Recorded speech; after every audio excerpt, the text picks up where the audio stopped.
Hello, हमें question given है। हमें दिया गया है कि माना रेखा L इक्वल टू में root 2x plus Y equal to alpha वृत्त x square plus Y square equal to में 3 तथा परवलय x square equal to 2y के प्रतिच्छेद बिंदु P प्रथम चतुर्थांश में है से गुजरती है। माना रेखा L समान त्रिज्या 2√3 के वृत्तों C1 तथा C2 को स्पर्श करती है। यदि वृत्तों C1 तथा C2 के केंद्र Q1 तथा Q2 y अक्ष पर स्थित है, तब त्रिभुज PQ1 Q2 के क्षेत्रफल का वर्ग बराबर है। आपको बताना है।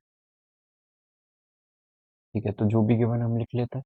हमें एक रेखा गिवन है L 2x plus Y equal to में अल्फा, और एक वृत्त गिवन है हमें X square plus Y square equal to में 3, और परवलय भी गिवन है एक्स स्क्वायर इक्वल टू में 2y। ये प्रतिच्छेद बिंदु P प्रथम चतुर्थांश से गुजरती है। माना रेखा वृत्त तथा परवलय के प्रतिच्छेद बिंदु P प्रथम चतुर्थांश में से गुजरती है। माना रेखा L समान त्रिज्या 2√3। तो सिंपल है क्वेश्चन। हमें बोला कि इंटरसेक्ट कर रहे हैं ये परवलय, रेखा और वृत्त तीनों।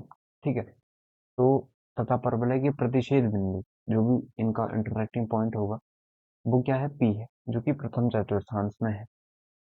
तो देखते हैं, यदि इन दोनों का इंटरसेक्टिव पॉइंट निकालें हम, तो वो कितना हो जाएगा आपका एक्स स्क्वायर की वैल्यू यहाँ पे रख देते हैं, तो 2y प्लस का वाई स्क्वायर इक्वल टू में 3 हो जाएगा, या Y square plus 2y minus का 3 इक्वल टू में 0। स्प्लिट करें तो वाई स्क्वायर प्लस का 3y माइनस का y माइनस का 3 इक्वल टू में 0 हो जाएगा। तो यदि y कॉमन निकालें तो y प्लस 3, माइनस का 1 कॉमन निकालें तो y प्लस 3 इक्वल टू में 0। तो y की वैल्यू 1 और -3 आ गई। ठीक है, 1 वैल्यू और -3 आ गई y की वैल्यू। अब चूंकि ये प्रथम चतुर्थांश में है, तो ये तो कंसिडर नहीं होगी, y इक्वल टू 1 कंसिडर होगा। ठीक है, y इक्वल टू 1 कंसिडर होगा। तो अब हम निकाल लेते हैं, यदि y इक्वल टू 1 है तो p की वैल्यू कितनी हो जाएगी। ठीक है, तो p के कोऑर्डिनेट्स क्या हो जाएंगे, तो हमें पता है y इक्वल टू कितना है, 1। अब y इक्वल टू 1 है तो x की वैल्यू कितनी आ जाएगी, वो चेक करते हैं। तो यहाँ से भी चेक कर सकते हैं, यदि y की वैल्यू कितनी है, 1 है, तो x की वैल्यू √2 आ जाएगी। यदि यहाँ देखो y की वैल्यू कितनी है, 1 है, तो ये तो अल्फा दिया, अल्फा से तो फिर निकाल नहीं पाएंगे, तो हम मतलब अल्फा भी कांस्टेंट हो गया ना एक, तो अल्फा भी एक वेरिएबल हो गया, तो इससे तो निकाल नहीं पाएंगे, तो हम इससे निकाल लेते हैं कि पी जो पॉइंट है वो कितना आ जाएगा। यहाँ पे रखा अभी हमने 1, कितना आया, √2 आया। ठीक है, तो पी की वैल्यू 1√2 आ गई। 1, सॉरी 1 तो वाई था, तो √2 1 ये आ गई। ठीक है, ये नहीं। अब हम देखते हैं आगे। हमें बोला गया है कि लाइन जो है वो भी इंटरसेक्ट कर रही है पी पॉइंट पे, तो लाइन की इक्वेशन इसे सेटिस्फाई करना चाहिए। तो ये वाली इक्वेशन पे हम एक्स की जगह में √2 और y की जगह में 1 रख देते हैं, तो अल्फा की वैल्यू आ जाएगी। तो 2 प्लस 1 इक्वल टू में अल्फा, या अल्फा की वैल्यू आ गई है 3। तो अल्फा की वैल्यू 3 आ गई है। तो अब हम देखें, हमें बोला गया है कि माना रेखा L समान त्रिज्या 2√3 के वृत्तों C1 तथा C2 को स्पर्श करते हैं। ठीक है, समान त्रिज्या के दो वृत्तों को स्पर्श करती है ये। ठीक है, ये स्पर्श करती है यहाँ पे, एक यहाँ पे। अब हमें बोला माना त्रिज्या इसकी कितनी है, 2√3 है। समान त्रिज्या वाले ना, समान त्रिज्या वाले हैं, तो इसकी भी 2√3 हो जाएगी। अब हमें बोला है कि वृत्तों C1 तथा C2 को स्पर्श करती है। ठीक, यदि C1 C2 के केंद्र Q1 तथा Q2 है, ये Q1 है और ये Q2 है, तो y अक्ष पर स्थित है।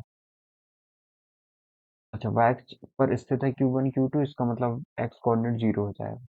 हमें बोला है तब त्रिभुज P Q1 Q2 के क्षेत्रफल का वर्ग बराबर होगा।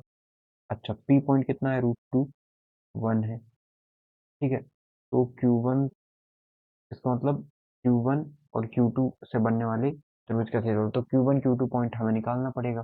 तो Q1 पॉइंट हमें पता है कितना है, ये y1 मान लेते हैं, और ये 0 y2। क्यों? क्योंकि यहाँ पे x कोऑर्डिनेट हमारा, x कोऑर्डिनेट जो है वो 0 हो जाएगा y एक्सिस। तो यहाँ से डिस्टेंस निकालते हैं किस लाइन की, क्योंकि ये लाइन है √2x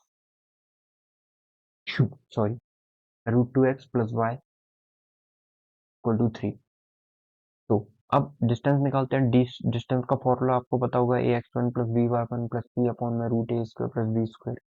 ठीक है, तो सॉल्व करें तो x वाली वैल्यू तो 0, y का मल्टीप्लाई 1 का मल्टीप्लाई y1 पे होगा माइनस का 3 अपॉन में √2 का स्क्वायर 2 और 1 का स्क्वायर 1, ये आ जाएगा। और इसकी डिस्टेंस 2√3 के इक्वल है क्योंकि परपेंडिकुलर डिस्टेंस रेडियस के इक्वल हो जाएगी। ठीक है, तो सॉल्व करें तो y1 माइनस 3 इक्वल टू में आ जाएगा ये 3 है, तो 2 मल्टीप्लाई 3 6 हो जाएगा। तो y1 की वैल्यू कितनी आ गई है 9। ठीक है, y1 कितना आ गया 9 आ गया, तो ये आ जाएगा 0 9। ठीक, और y2 कितना आ जाएगा ये भी। अच्छा, तो यहाँ पे एक बार प्लस लेंगे एक बार माइनस लेंगे ना, तो प्लस लिया तो 2√3 y9 आ गया, माइनस लेंगे तो क्या आ जाएगा, यदि y1 माइनस 3 इक्वल टू में -2 मल्टीप्लाई में √3 है, तो ये आ जाएगा अपना। अच्छा, इसका मल्टीप्लाई √3 से किया होगा, तो y1 इक्वल टू में आ जाएगा 3 मल्टीप्लाई 2 6 माइनस का 6 प्लस का 3, मतलब माइनस का 3।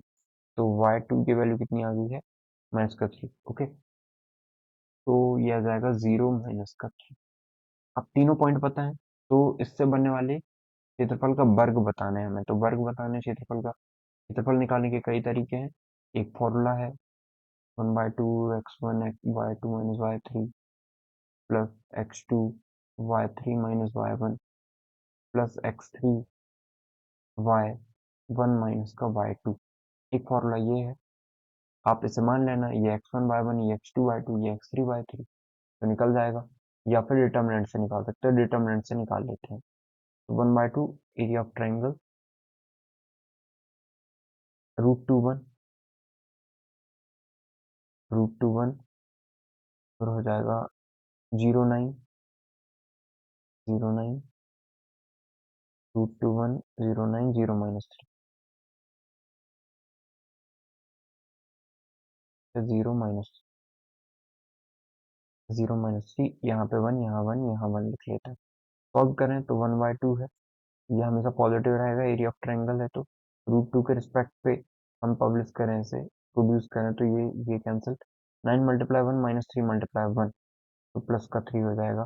प्लस का 1 करें तो ये कैंसिल ये कैंसिल, ये तो 0 माइनस 0 हो जाएगा। फिर 1 के रिस्पेक्ट पे करें तो मतलब ये -1 होता है बीच में, और ये 1 के रिस्पेक्ट पे करें तो ये पूरा 0, इसका मल्टीप्लाई इस पे इसका मल्टीप्लाई इस पे, तो 0 माइनस 0 हो जाएगा। तो 1/2 9 और 3 12 12 मल्टीप्लाई में √2 हो जाएगा, बाकी सब 0 हो गया। तो 2 से 6 टाइम मतलब 6 √2 आ गया है, लेकिन हमें ट्रायंगल का स्क्वायर चाहिए तो इसका भी स्क्वायर कर देते हैं। 36 मल्टीप्लाई में 2, तो ये 72 आ जाएगा। ठीक है, तो हमारा जो करेक्ट आंसर है वो कितना आ जाएगा 72। आई होप आपको समझ में आया होगा कि हमने इस क्वेश्चन को कैसे सॉल्व किया है। और हमें वर्ग बताना था क्षेत्रफल का PQ1 Q2 का, तो उसका वर्ग हो जाएगा हमारा 72। ओके, आई होप आपको समझ में आ गया होगा। Your correct answer is 72। Thank you. 72 is the correct answer.